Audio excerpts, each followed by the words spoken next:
Hello everyone and welcome to STENO 24/7. Today I am dictating selection number 25 on a plea for mercy. You know this is going to be 650 words per minute. And you also probably know that this is going to be at 200 words per minute. Deep breath. Feet flat on the floor. Find somewhere to focus. And that's right. May it please the court, if there is any single attribute of American jurisprudence which makes it above that of any other jurisprudence in the world, it is the ability of the court to maintain an open mind and a dispassionate attitude until it has heard both sides of any given situation. Your Honor, we have here a 22-year-old boy, a boy who has not previously been guilty of any crime of any nature whatsoever, who has never been accused or led before the bar of the court for any crime whatsoever. Your Honor, his mother is in court this morning, also his stepfather and his wife. Had it not been for the space of a few brief moments in the particular evening in question, this boy would not be before the bar of the court, charged with the most serious crime on our statute books, the crime of murder. This boy has consistently adopted an attitude of contrition and sorrow and penitence for his act of that night. Witness the following, Your Honor. He gave himself up. He didn't have to be sought out and picked up by the police.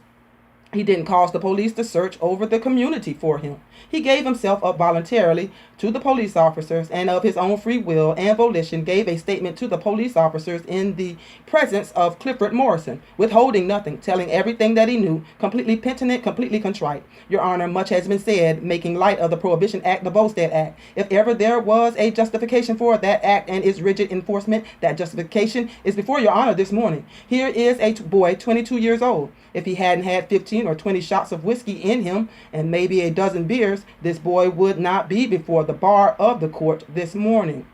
What this boy did is unforgivable, it is true. The mere physical act of going out and striking someone that he had never seen before. But, Your Honor, this was not a coldly premeditated act. In the words of the statute, murder is the unlawful killing of a human being and requires a cold premeditated act with malice aforethought. Here is the act of a man almost insane. I am making a plea in mitigation, not a plea in defense. At least that is my purpose. We have entered a plea of not guilty, but nevertheless, this is the act of a crazy, drunken boy. A boy 22 years old, Your Honor, who actually didn't know what he was doing. He saw someone standing on the corner, and because he was crazy drunk, went up and struck the man.